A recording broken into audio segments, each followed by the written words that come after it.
जय श्री राम दोस्तों। आज के इस ज्योतिष कार्यक्रम में इस राशि के सभी जातकों का श्री काल भैरव धाम में हार्दिक स्वागत करते हैं, हृदय से अभिनंदन करते हैं।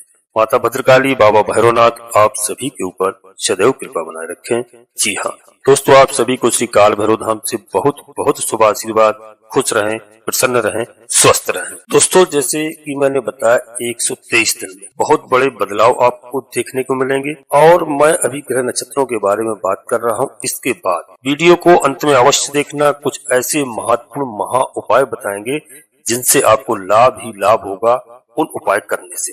तो आज की वीडियो को बिल्कुल अंत तक देखना, पूरा लाभ प्राप्त करना, यह हम आपको बता रहे हैं। फिर मर्जी दोस्तों आपकी है। यदि आप आज की वीडियो पूरी अंत तक देखेंगे, अपने मित्रों को, सगे संबंधियों को शेयर करेंगे, संबंधियों को, सबका लाभ होगा और सबका अच्छा समय आएगा, सभी का कल्याण होगा। तो दोस्तों, शनिदेव महाराज इस समय नक्षत्र परिवर्तन करने जा रहे हैं और इसका प्रभाव 27 दिसंबर 2024 को शनिदेव अपना जब नक्षत्र परिवर्तन करेंगे। शनिदेव का नक्षत्र परिवर्तन देवगुरु बृहस्पति के नक्षत्र पूर्वा भाद्रपद नक्षत्र में होने जा रहा है। इसका प्रभाव आपके जीवन में क्या पड़ने वाला है दोस्तों, यह ऐसी स्थिति है जो आपको समझने के लिए बहुत आवश्यक है, क्योंकि इस समय शनिदेव आपके संतान भाव में गोचर कर रहे हैं और देवगुरु बृहस्पति जिनके नक्षत्र में सदैव गोचर करेंगे वह आपके अष्टम भाव में गोचर कर रहे हैं। शनिदेव आपके दोस्तों ग्रह इतने हैं, आपके लिए इतने इस समय लाभकारी साबित हो रहे हैं कि यह मैं आपको पिछली वीडियो में बताया हूं कि 2025 आपके लिए बहुत ही लाभदायक होगा। तो इसलिए ग्रह गोचरों के बारे में समझना बहुत ही आवश्यक है, क्योंकि शनिदेव आपके दोस्तों कारक ग्रह है, पंचमेश भी है और सुखेश भी है। इस राशि के सभी जातकों के लिए बता रहा हूँ। साथ में देखा जाए तो देवगुरु बृहस्पति आपके तीसरे घर में है, तिथि है। और दोस्तों यह क्या है और आपको क्या प्रभाव देंगे, आपको इस बात को बहुत गहराई से समझना है। जी हाँ, और यदि आप नहीं समझेंगे तो आप कंफ्यूजन करेंगे और हम उपाय भी बताएंगे, वह भी आपको जानना बहुत आवश्यक है। जी हाँ दोस्तों, सभी कुछ जानेंगे, विस्तार से मैं आपसे चर्चा करने जा रहा हूँ। 123 दिन के लिए परिवर्तन होने जा रहा है। इसका प्रभाव बड़ा ही महत्वपूर्ण है आपके जीवन में। शनिदेव महाराज का यह परिवर्तन संतान की चिंताओं को दूर करेगा। यदि संतान से हमें कोई परेशानी है, कोई चिंताएं सताती थी, संतान हमारी बात नहीं मानती थी, किसी भी तरह की हमारी जो समस्याएं थी वो अब ठीक ठाक होती हुई दिखाई दे रही हैं। यदि आपस में कोई अनबन है, मतभेद है, तो इस तरह की समस्याएं थी संतान के प्रति, अब वह दूर होंगी। जी हाँ, हमारे विद्यार्थियों के लिए, भाई बहनों के लिए, स्टूडेंट सबके लिए बता रहा हूँ, यह परिवर्तन बहुत अच्छा है और आपको अपने अध्ययन में इस समय सफलता मिलेगी। आप अपनी पढ़ाई मन से कर सकेंगे। इस समय को जो देखने को मिलेगा हमारे छात्रों के लिए, कहीं न कहीं जो समय बर्बाद कर रहे थे अब तक, अब वहाँ उनका मन पढ़ाई में लगेगा। जो नहीं लग रहा था, इस समय आप पूरे तन मन धन से पढ़ाई करेंगे। अचानक जो आपका व्यवहार होगा उसमें काफी अच्छा बदलाव पूरे परिवार को देखने को मिलेगा। यह ऐसी स्थिति है क्योंकि दोस्तों यहाँ पर शनिदेव का नक्षत्र परिवर्तन लाभदायक सिद्ध होने वाला है।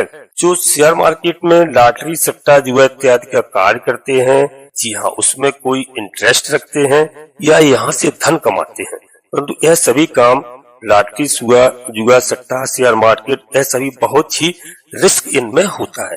तो आपको कोई भी काम हो, यह काम बिल्कुल नहीं करना है। जी हाँ, सबसे पहले आपको दोस्तों अपनी जन्म कुंडली को, मैंने कई बार बताया है, किसी योग ज्योतिषी से विश्लेषण कराएं और उससे अपनी जो राशि है, चंद्र राशि, लग्न राशि मालूम करें। और हमारी वीडियो पूजा चंद्र राशि पर रहती है, तो यदि आपको अपनी चंद्र राशि और लग्न राशि मालूम नहीं है, फिर आप प्रचलित नाम के आधार पर देख करके वीडियो का लाभ प्राप्त कर सकते हैं। यदि आप किसी योग ज्योतिषी से विश्लेषण कराएंगे दोस्तों, तो उसमें आपको कोई बड़ा निर्णय लेने में समस्या उत्पन्न नहीं होगी और आप पूरा निर्णय मन से ले सकते हैं। जी हाँ, क्योंकि वहां पर गोचर में तो आपको सपोर्ट मिल रहा है।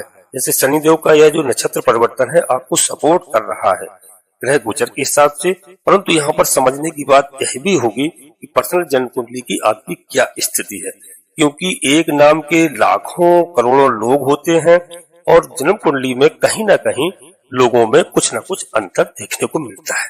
पूरा निर्णय जब हम लेंगे तो कुंडली के हिसाब से ही लेंगे। जी हाँ, और दोस्तों हम आपको और बताएं, कि इस समय जो आपको फायदे यानी देखने को मिलेंगे, कुछ नुकसान भी देखने को यदि मिलता है, इसलिए कोई निर्णय अवश्य आप जन्म कुंडली को दिखा करके ही लें। जी हाँ, और दोस्तों सुनना हमारी बात को समझना ठीक है, परंतु एक बार कोई बड़ा निर्णय है तो उसमें विचार आपको अवश्य करना है। हम आपको यही उचित सलाह देते हैं कि सबका कल्याण हो, सभी का लाभ हो।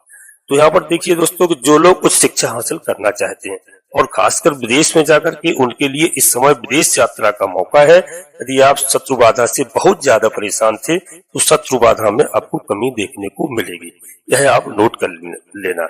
इस समय आपके जोश में वृद्धि बढ़ेगी देखने को मिलेगी, और साथ में इस समय अपने ज्ञान को आप सही ढंग से उपयोग कर पाएंगे।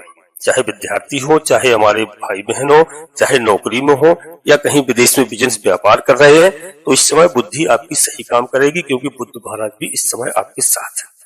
जी हाँ, कई बार आप देखते होंगे कि आपको जब आवश्यकता है उस समय आपको बातें ध्यान नहीं आती हैं, परंतु बाकी समय में बहुत बड़ी बड़ी बातें ध्यान में आती हैं और हमारे अंदर ज्ञान भी भरा हुआ है, पर जब जरूरत होती है उस समय हमारा ज्ञान काम नहीं आता है।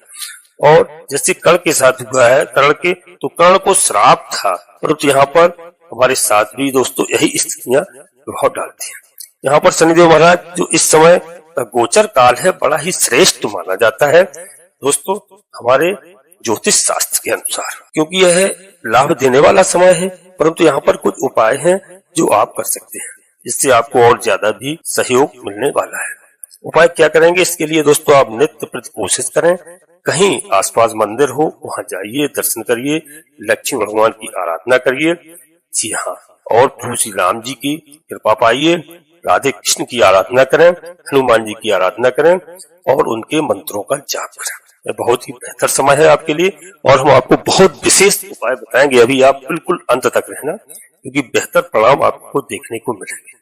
हनुमान चालीसा का पाठ तो हमेशा बताते हैं। इस समय मंगल महाराज की स्थिति नीच अवस्था में है, तो आपको हनुमान जी महाराज की आराधना करना है, सुंदर कांड का पाठ करना है, बजरंग बाण का पाठ करना है। और देखो आपको लाभ कैसे नहीं मिलता, मन से करना है। ऐसा नहीं कि एक दो दिन किसी ने बता दिया आप बहक गए, ये सब नहीं। और आपको गलत कार्य बिल्कुल नहीं करना है, जुआ सट्टा लॉटरी आज कुछ नहीं करना है। परिश्रम करिए, और यदि आप सर्विस की कहीं तैयारी कर रहे हैं वहां पर आपको 100% लाभ होने वाला है। अपनी कमाई से कम 10% अंश कम से कम दान करिए, गरीबों को भोजन कराइए, किसी मंदिर में करिए। पुण्य कार्य करना बहुत अच्छा है कि शनिदेव महाराज इस समय आपको बहुत अच्छा फल देने वाले हैं, और वह न्याय के देवता कहलाते हैं। तो दोस्तों कर्मदाता कहलाते हैं। शनिदेव महाराज कर्म के अनुसार फल देते हैं। तो गलत कार्य आपको नहीं करना है, मेहनत करनी है, गलत मार्ग पर नहीं चलना है। जी हाँ, धन कहीं से अवश्य आएगा, आए ना आए, लेकिन बिल्कुल गलत नहीं करना है। धन तो आएगा ही, कोई रोक नहीं सकता है, केवल आप प्रभु के चरणों में रहिए। जी हाँ दोस्तों, वीडियो में आगे बढ़ने से पहले बहुत ही महत्वपूर्ण उपाय बताएंगे। इससे पहले हम आपसे एक छोटा सा अनुरोध करते हैं कि श्री काल भैरव धाम चैनल में यदि पहली बार आए हैं तो चैनल को सब्सक्राइब अवश्य करिए, बाबा भैरवनाथ से जुड़िए, जिससे आपके घर में भूत प्रेत बाधा टोना टुटका इत्यादि नहीं होते हैं। बाबा भैरव जी को प्रतिदिन स्मरण करिए, भैरव चालीसा का पाठ करिए। जी हाँ, और एक छोटा सा प्यारा सा लाइक अवश्य करें, जिससे हमारा मनोबल बढ़ता है, हमारी मेहनत सार्थक होती है। कमेंट बॉक्स में पूरी भक्तिभाव के साथ अपनी कुलदेवी को स्मरण करते हुए, कुलदेवी का नाम, अपने इष्ट देवता का, अपने कुल देवता का, इसके बाद माता भद्रकाली कृपा करो, बाबा भैरवनाथ कृपा करो, शनिदेव महाराज कृपा करो, सूर्यदेव भगवान कृपा करो, हनुमान जी महाराज कृपा करो। जो भी देव प्रिय लगे उनको मन में स्मरण करते हुए एक बार नहीं कम से कम 3 बार अवश्य लिखें। मैं विश्वास के साथ कहता हूँ कि हमारे भाई बहन सब अपनी कुलदेवी कुलदेवता को भूल गए हैं, उनको प्रतिदिन याद करना है और माता पिता को प्रतिदिन याद करना है। यदि है तो उनको प्रणाम करना, नहीं है तब भी धरती माता को प्रणाम करो, उसी समय माता पिता को प्रणाम करो, इससे बहुत बड़े लाभ होते हैं। दोस्तों अब हम उन लोगों के लिए कह रहे हैं जिनके पास अधिक कर्जा हो गया है, कोई बहुत भारी समस्या है। कोई बड़े लोग तो इसको ध्यान नहीं देंगे, जो हमारे मीडियम वर्ग के लोग हैं, गरीब लोग हैं, जिनके पास कर्जा है, वह हमारी बात को बहुत गौर से सुने और चमत्कारी उपाय करें। मैं गारंटी के साथ कहता हूँ यह इतना चमत्कारी उपाय है कि 3 दिन बाद ही आपका बड़ा कर्जा, बड़े से बड़ा कर्जा चुकना प्रारंभ हो जाएगा। तो इसमें क्या करना है कि आपको पीपल के पेड़ के नीचे की मिट्टी लाना है, वो हम बताएंगे, और कहां पर रखना है। कितना बड़ा से बड़ा कर्जा हो 3 दिन के अंदर उतरना प्रारंभ हो जाएगा। तो दोस्तों यहाँ पर समझिए आप कि मंगलवार के दिन पीपल के पेड़ के नीचे आपको जाना है, एक कटोरी में थोड़ा सा दही ले जाना है और चुटकी भर हल्दी ले जाना है, थोड़ा शुद्ध शहद भी मिलाना है। जब तीनों चीज मिलाकर फिर आपको पीपल के पेड़ के नीचे जड़ में उसको अर्पित कर देना है। अर्पित करते समय पीपल देवता से हाथ जोड़ करके निवेदन करना है, जितना भी आपके पास कर्जा हो सारी परेशानी बताना है जो समस्या है, और पीपल देवता से जब हाथ जोड़ करके निवेदन करेंगे कि हमारे पास इतना कर्जा है और इतने रुपए की आवश्यकता है, इसके बाद इस बात को अन्यथा नहीं लेना, बिल्कुल ध्यान से सुनना। इसके बाद 7 परिक्रमा करनी है। फिर जहाँ पर आपने दही चढ़ाया है उस जगह की थोड़ी सी मिट्टी ला करके अपने घर में चुपचाप लाना है, किसी को बताना नहीं है। उसको धीरे से सुखा लेना है। सुखाने के बाद उस मिट्टी को अपने पूजा घर या तिजोरी में रख लेनी है।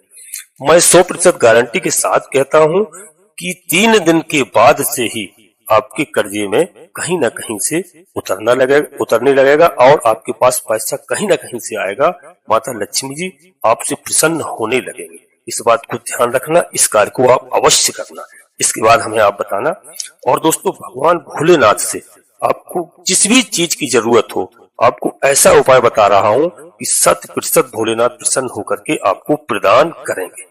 जी हाँ, नोट करना आप ध्यान से। यदि आप जो है हर श्रृंगार का पुष्प भोलेनाथ को अर्पित करते हैं तो सुख संपत्ति आपके पास आती है, ऐश्वर्य की प्राप्ति होती है। जी हाँ। और दोस्तों, यदि आप हरी दूब आप भोलेनाथ को चढ़ाते हैं, अर्पित करते हैं, तो लंबी आयु आपको मिलती है। चमेली का पुष्प यदि आप भगवान भोलेनाथ को चढ़ाते हैं तो सुख समृद्धि आपके पास आती है। यदि आप धतूरा का फूल या फल चढ़ाते हैं तो आपको सुयोग पुत्र की प्राप्ति होती है। जी हाँ दोस्तों, यदि आप आकुआ यानी आग का पुष्प चढ़ाते हैं तो आपको नाना प्रकार के सुख प्राप्त होते हैं। यदि आप बेल पत्र चढ़ाते हैं और बेल फल चढ़ाते हैं तो सारे संकट दूर होते हैं, घर में खुशहाली आती है। दोस्तों, यदि आप बेला के फूल भोलेनाथ को चढ़ाते हैं, अर्पित करते हैं, तो मन चाहा जीवन साथी आपको मिलता है। मित्रों, यदि आप अलसी चढ़ाते हैं बाबा भोलेनाथ को, अलसी से अभिषेक करते हैं, तो सभी देवताओं की आपके ऊपर कृपा होती है और आप सभी देवों के प्रिय हो जाते हैं। अलसी इतनी महत्वपूर्ण है। और यदि दोस्तों आप जूही का फूल भगवान भोलेनाथ को अर्पित करते हैं तो धन धान्य की आपको प्राप्ति होती है। दोस्तों, यदि आप आंवले के रस से यानी भगवान भोलेनाथ का अभिषेक करते हैं तो दीर्घायु की प्राप्ति होती है। यदि दोस्तों आप गन्ने के रस से अभिषेक करते हैं भगवान भोलेनाथ का तो धन की आपको प्राप्ति होती है और परिवार के साथ बहुत अच्छे मधुर संबंध रहते हैं, संतान अच्छी होती है और उन्नति करती है। यदि आप दोस्तों तिल भोलेनाथ को चढ़ाते हैं, तिल से आप भोलेनाथ का अभिषेक करते हैं तो आपको संतान आज्ञाकारी प्राप्त होती है। दोस्तों, यदि आप चावल भगवान भोलेनाथ को चढ़ाते हैं तो सुख समृद्धि की प्राप्ति होती है। और यदि आप जौ चढ़ाते हैं तो सांसारिक सुखों की प्राप्ति होती है। जी हाँ दोस्तों, अब हम अपनी वाणी को यहीं पर विराम देते हैं और मुझे विश्वास है कि आप हमारे बताए हुए उपाय अवश्य करेंगे और बाबा भोलेनाथ को प्रसन्न करेंगे। जी हाँ दोस्तों, हम अपनी वाणी को यहीं पर विराम देते फिर आपसे एक पुनः छोटा सा अनुरोध करते हैं कि श्री काल भैरव धाम चैनल में पहली बार आए हैं तो चैनल को सब्सक्राइब अवश्य कर लेना। जी हाँ, और एक छोटा सा प्यारा सा लाइक करना जिससे हमारा मनोबल बढ़ता है।